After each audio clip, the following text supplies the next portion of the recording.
So the 48-year-old virgin statement, so we're crystal clear, means nothing about sex. It means everything about going to prison for the first time at the age of 48. As a middle-aged white guy, there's a lot of things you had to learn going to prison for the first time in your life, and especially on a drug crime. So stay tuned, like and subscribe to the page for more helpful hints on how to survive in prison if you're a guy like me or going to jail for the first time. All right, so you're going to prison. Now, I self-surrendered. I was lucky. I guess not lucky. I went to prison. So I was unlucky but lucky about how I had to serve my time. I was given a 36-month sentence on a drug crime, and it was involved with a family member of mine, and I won't talk much about that because he's still on probation, and I don't want to do anything to disrupt that for him.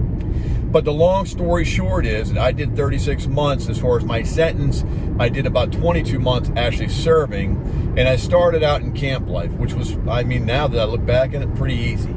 Other than being away from my family and my loved ones, my children, it was okay. I did okay. I learned how to adapt. What you need to know if you're serving for the first time, some very basic rules before you get in, so you don't have to go through an adjustment period like I did. You can just kind of like mentally prepare for what to expect, where you should probably be if you're a certain character or do certain things, and it'll make your time a little easier. So first step, they tell you when you get in and you go through the process of being onboarded into the society of prison. I don't know if you're at camp, low, medium. If you're low or medium, you're probably doing time prior to actually getting designated to your spot, whether that's out of state or close to where you live.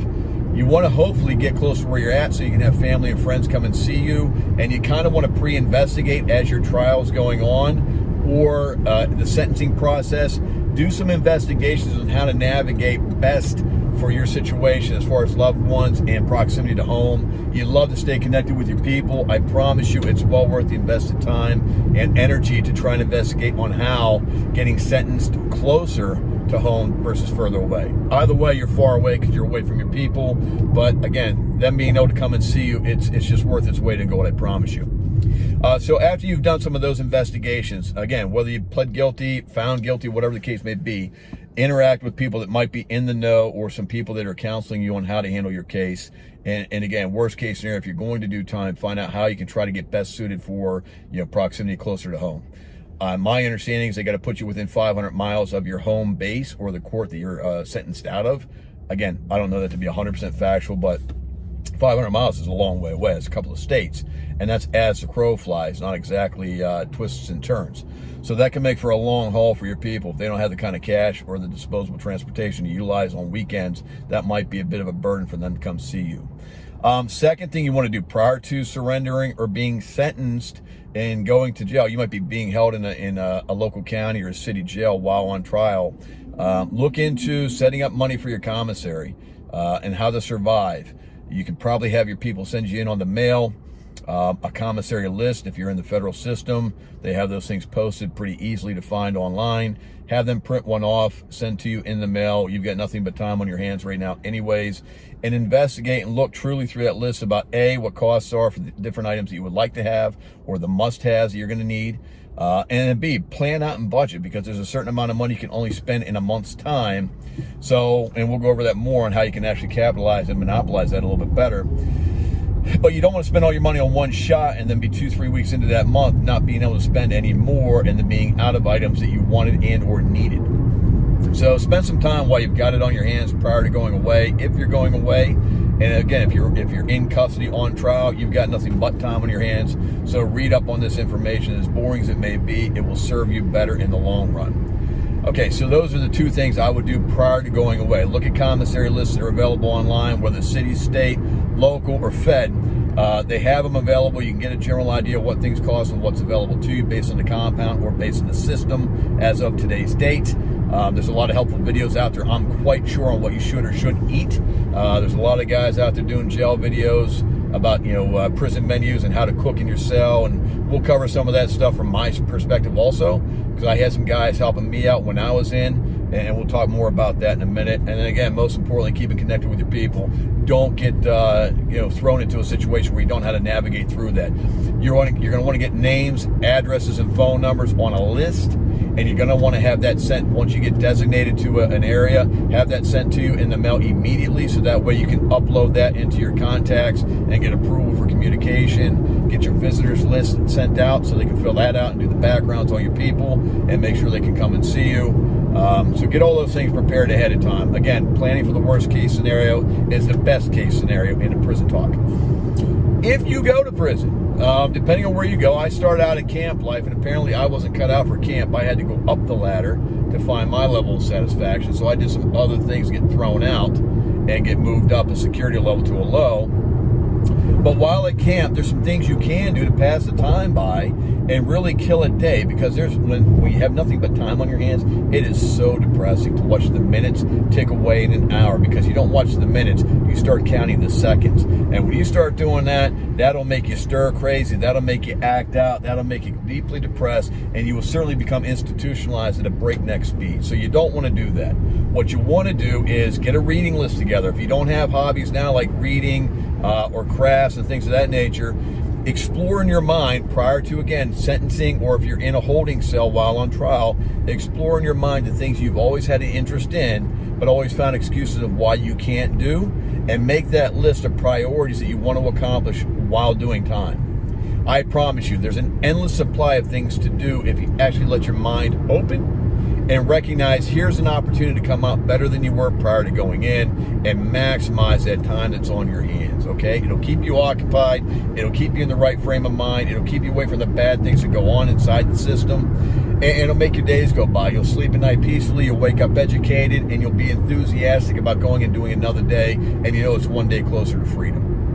So again, get a hobbies list, or get a crafts list, or get a book list of things you have an interest in, that you want to educate yourself on, that you want to read, and that you want to grow and explore, and let your mind become creative for you, that creative outlet, that escape. And I'll tell you a story about the hole, which I already have a video up on, but how I was able to do 6 months in the hole with peace of mind and some tranquility, because I imagined everything I read in the books that I consumed, and that was my escape from that little cell 23 hours a day. So again, get your people on list, get commissary, get creativity as far as what you want to do to kill time, books of interest, and things you want to know as far as knowledge and learn, so that way you can be a better person when you come out. When you actually get to your designation spot, again, these are for first timers. If you're going to a camp, which most first timers do, unless you're on a very aggressive crime, and again, you can read through the list of what that looks like. You know, you go off of your points based on your criminal code. They go off a point system of where the threat is. If you go to a camp and you're fortunate enough to do so, be blessed and feel fortunate that you're there. If you're going to do time, that's where you want to be. You still have to do the code of prison, how you follow the ethics, because people did a lot of time to work their way down from maybe a medium to a low, and a low to a camp, and they're trying to go home. So you coming in and experimenting with the system as a first timer on a camp level to a guy that's done 15 or 20 years that made it to a camp won't go over well. I promise you, these guys won't do much as far as standing in the way of allowing you to become a jackass, or as we call them, crash test dummies. But if it violates any code of ethics to them in the prison that they've been institutionalized with for so long, they will fuck you up. They know the tricks of how to get around things, away from cameras, away from exposure, and they will put the boots to you, so just be careful. There's a saying, stay in your lane, mind your business, and stay in your lane. You can reverse those. Mind your business, stay in your lane, and mind your business. Either way, that is the code of getting through your day. Go along to get along. Watch your own shit. Don't watch other people. Don't focus in on a group or an activity or of things that you don't know about. As they say, mind your business. You start recognizing other people's shit, and then they start recognizing you watching them, and then all of a sudden there's a group of people looking at you for a whole different reason. You become targeted, and it makes your time a lot harder. Don't accept favors from people. I promise you this. Favors are not taken lightly in prison, even at a camp level. They're overexploited, and then you have people out there trying to take advantage of you. I'm not saying in a sexual way. I'm saying in a you're a nice guy kind of take advantage way. So be careful on how you expose yourself and who you open up to. Know your people, okay? If you're going to have a group of people you're around, get around them and find out who they are. Look at human nature, watch their behavior, how they interact with you, how they interact with others. Is there a difference between those two interactions? If so, recognize you're becoming a target. And you're becoming a target not only by that person, by about other people that they can conform with. So again, eyes open, ears open. Watch what's going on. Give respect to others. If you're passing by a tight part of the room, if you're in a TV room or in the kitchen, always excuse me, pardon me, excuse me, may I pass? Respect. That is a big thing in prison, even at a camp level. If you don't show respect, that means you have nothing but disrespect or privilege. If they think you came from privilege, again, another level of exploiting you because you don't know any better. Therefore, they threaten you and take advantage of the fact of, I'll get you through your time. I'll put you through the process of easy time, but you're going to have to do this for me. And if you don't conform, they will sink down on you pretty quickly. It never happened to me. I got out of the way, and I took the first piece of advice was mind your own business and stay in your lane. I did exactly that. I'm an observer. I'm in the automotive industry. I've been doing it for over 31 years now, and that was my secret to success in prison. Watching what was going on around me, observing, and making those mental notes about who to stay away from, who to be involved in or with, and ended up doing my own thing. Again, more stories to come. We'll talk about that.